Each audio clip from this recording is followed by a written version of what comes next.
आजकल का जो प्रचलन है हम देख सकते हैं कि हमारे भारत देश में हर कोने में कोई ना कोई ऐसा व्यक्ति विशेष है जो कि टोने टुटके के नाम पे मासूम लोगों से पैसे हड़पे जाते हैं, उनको बेवकूफ़ बनाया जाता है और अंधविश्वास को और बढ़ाया जाता है। तो इस पे आपके क्या विचार हैं और इसको कैसे रोका जा सकता है? मेरा विचार तो बड़ी सीधे शब्दों में कहो, मेरे विचार से बहुत गलत हो रहा है, रोक देना चाहिए।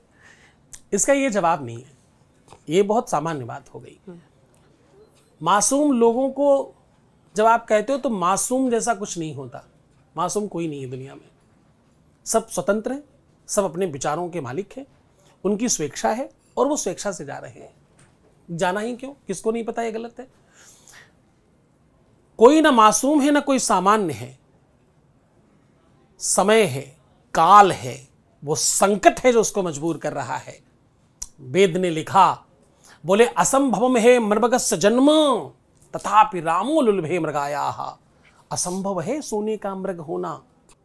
सोने का मृग हो सकता है क्या? Living things, non living things एक ही जैसी बात है क्या? दोनों एक ही है क्या? ऐसा हो सकता है? लोहा चलने लगा, ऐसे कैसे? वो तो मशीन लगाई जाएगी, वो व्यवस्था की जाएगी, पर प्राण नहीं है उसमें, उसमें जान नहीं है। Living things, non living things दोनों अलग अलग है। एक धातु है, एक जीव है। धातु जीव पर कैसे पहुंची? ऐसा तो भगवान ने खुद बनाया ही नहीं है। असंभव है सोने का मृग होना, फिर भी क्या हुआ? भगवान राम जैसा व्यक्ति धनुष बाण लेकर लुहाते घूम रहा है पीछे पीछे पकड़ने कि सोने का मृग लूट कर लाना है, इसको पकड़ कर लाना है सीता के लिए। ये क्या है? बोले प्रायः समापन्न विपत्ति काले धियोर पिपुंसामलनी भवंती। प्रायः बुद्धिमान लोग भी, ज्ञानी लोग भी, सर्वश्रेष्ठ लोग भी प्रायः समापन्न विपत्ति काले, विपत्ति के समय में अच्छे अच्छे ज्ञानी लोग भी बेचारे शून्य हो जाते हैं। हमारे हिंदी में कहावत है, गगरी में थरिया ढूंढने लगते हैं। गगरी का मुंह इतना बड़ा, थाली इतनी बड़ी, उसके अंदर कैसे जा सकती है? लेकिन फिर भी ढूंढ रहे। क्यों? विपत्ति उन्हें ऐसा कराती है, संकट उन विचारों का ऐसा करा रहा है, वो खुद नहीं कर रहे। और मैं उसको फिर से पॉजिटिवली देखता हूं। अगर कदाचित उनके जीवन में धर्म होता तो ये नहीं होता, क्योंकि धर्म ने सिखाया है संकट आए तो क्या करें। तांत्रिकों के पास नहीं भागे हैं। संकट आए तो धीरज, धर्म, मित्र और नारी आपत्तिकाल पर रखी हो चारी। पहले इन चारों का परीक्षण करो, इन चारों के पास देखो। सबसे पहला क्या है? धैर्य, धीरज। अभी थोड़ी देर पहले मैं गुनगुना रहा था इसी पॉइंट पर। एक, जब आप सुंदरकांड पढ़ते हो तो केवल पढ़ने के लिए नहीं है, समझने के लिए है। वो जो तुम पढ़ रहे हो ग्रंथ में, वो केवल पढ़ के समझने का नहीं है, पाठ नहीं करना है, समझना है, अंदर से लेना है। सुंदरकांड की एक चौपाई यहां पर बहुत पसंद है मुझे, भगवान हनुमान जी के लिए लिखी गई। तेल बोर पट बांध पुण्य पावक देहु लगाए, कपिके ममता पूछ पर सबई कहे समुझाए। तेल बोर पट बांध पुण्य पावक देहु लगाए। जाओ हनुमान के पूछ पर कपड़ा लगाओ, तेल डालो, जला दो इसको। पूछ आपकी ममता है, पूछ आपकी सच्चाई, अच्छाई और व्यवस्था है। पूछ क्या है? पूछ किसकी होती है?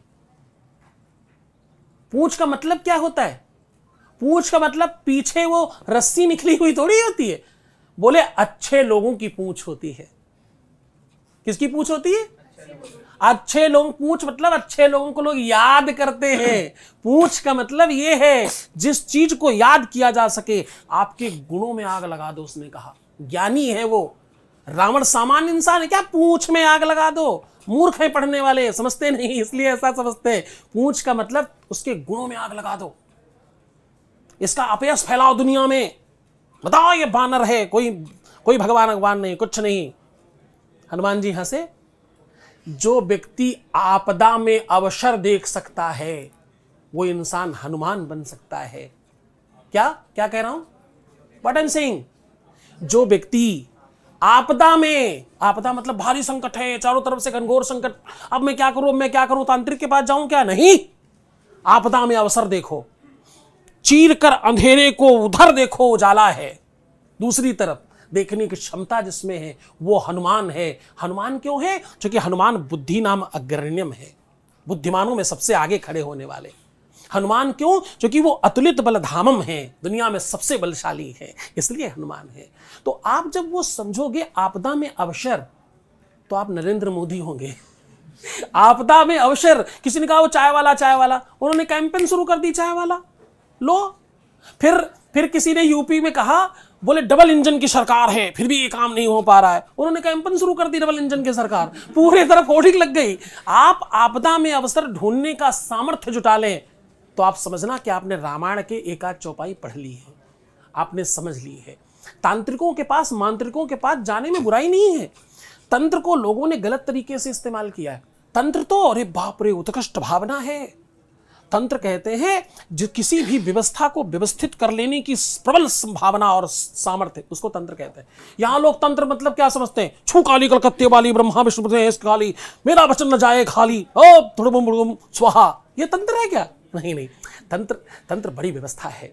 तंत्र वो है जिससे आज चिप्स बन रही है, जिससे कोडिंग हो रही है, उसको तंत्र कहते हैं। तंत्र छोटी चीज है क्या? तंत्र सामान्य चीज है क्या? ये देश सबसे बड़ी दिक्कत है, ज्ञानियों का होकर के सबसे बड़ा अज्ञानी हो गया। बस यही विडंबना है इस देश की। यहां से ज्ञान छिन गया, यहां से ज्ञान चला गया बाहर, इसलिए दिक्कत है। तांत्रिकों के पास लोग इसलिए पहले जाते थे क्योंकि वो होप देते थे, चिंता मत करो, तुम पर ये जो संकट आया वो तुम पर नहीं है, राहु है, ये सिर्फ इतने दिन के लिए, राहु की वजह से गड़बड़ हुआ है।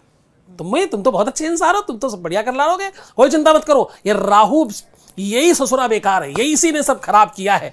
ये अभी जा रहा है 2 दिन बाद, अभी पलट रहा समय आपका, उसके बाद फिर आप फिर राजा हो जाओगे। आपको होप आ गया, आपको विश्वास आ गया, आपको ताकत आ गई, आप फिर घोड़े की तरह दौड़ने लग गए, आप फिर पहुंचेंगे अपने सफलता पर। तो टोटका सकारात्मक चाहिए, नकारात्मक नहीं। मुर्गी काटो तो ठीक होएगा, बकरा काटो तो ठीक होएगा, और अगड़म बगड़म स्वाहा, ओ काला नीला पहन करके ये सबसे कहां होगा? ये तो मूर्ख बनाओ.com की प्रोडक्ट है। ये सारे प्रोडक्ट मूर्ख बनाओ.com से निकलते हैं, उधर ही मिलते हैं।